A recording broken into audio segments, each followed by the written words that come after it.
Hello viewers, welcome to front view. আজকে আমি একটা পোর্টেবল হার্ড ড্রাইভের রিভিউ দেব।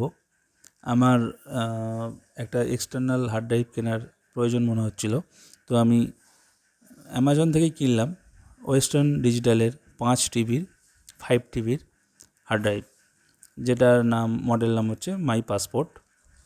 তো এটা আমি অ্যামাজন থেকে কিনলাম।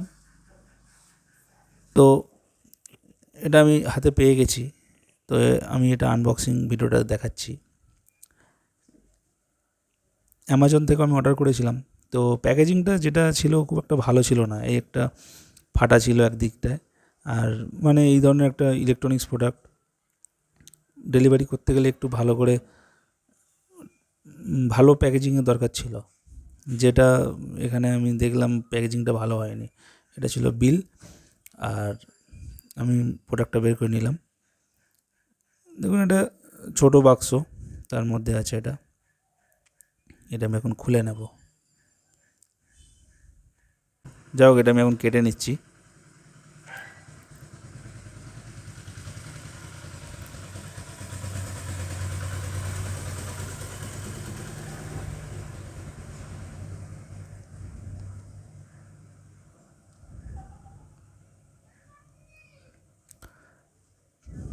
হার্ড ড্রাইভের সাথে ডেটা কেবল আছে আর ম্যানুয়াল আছে আর কি।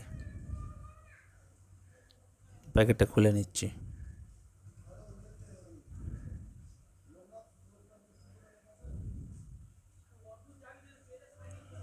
প্যাকেটটা খুলে নিলাম। এটা হলো এই হার্ড ড্রাইভটা, আর নিচে রয়েছে ম্যানুয়াল, আর তার সাথে ডেটা কেবল।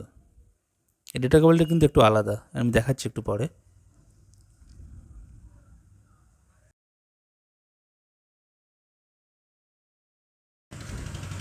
এই হলো ডেটা কেবল।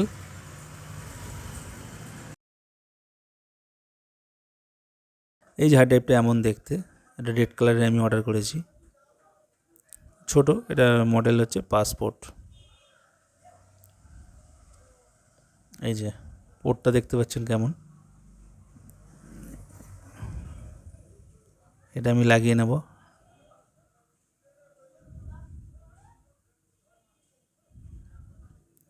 এবার এটা আমি মোবাইলে লাগাবো। এই সময় একটা কথা বলার আছে, যেটা হলো যে এই 5 TB হার্ড ড্রাইভটা হয়তো সব মোবাইলে সাপোর্ট নাও করতে পারে, কারণ এর চালু হওয়ার জন্য যে মিনিমাম একটা পাওয়ার সাপ্লাই দরকার, সেটা সব মোবাইল দিতে পারে না। তো আমার এটা M51 আছে, স্যামসাং M51, এখানে কিন্তু এটা শো করেছে। এখানে দেখতে পাচ্ছেন যে এটা শো করছে আমার ইন্টারনাল স্টোরেজ আছে, তারপর SD কার্ড, তার নিচে যে মাই পাসপোর্ট, এর মধ্যে আমার ফাইল আছে, আমি খুলে দেখালাম। তো এখানে একটা কথা বলার আছে যে প্রথমে এটার ফরম্যাট থাকে NTFS format automatic by default ছিল। তো তখন এটা আমার মোবাইলে শো করছিল না, অ্যান্ড্রয়েডে যেটা হয় না, আগে রিড অনলি হয়। তো এটাকে আমি ল্যাপটপে আগে লাগিয়ে এটার ফরম্যাট করে নিচ্ছি FAT32-তে। FAT32-তে কনভার্ট করে নেওয়ার পরে এটা আমার মোবাইল ল্যাপটপ দুটোতেই কাজ হয়েছে ঠিকঠাকভাবে। তবে এর লিমিট হয়ে যায় একটা, মানে FAT32 একটা লিমিটেশান আছে, সেটা ঠিক আছে, সেটা ডেটা ট্রান্সফারের লিমিট, সেটা আমার অসুবিধা নেই, চলে যাবে। কিন্তু অ্যাকচুয়ালি সাপোর্ট করা দরকার দুটোতে, সেজন্য এটা করা। তো ওভারঅল যা দেখলাম প্রোডাক্টটা ঠিক আছে, ভালোই। এটা চালু থাকলে একটা ভাইব্রেশান হয় ভেতরে যতক্ষণ চলছে।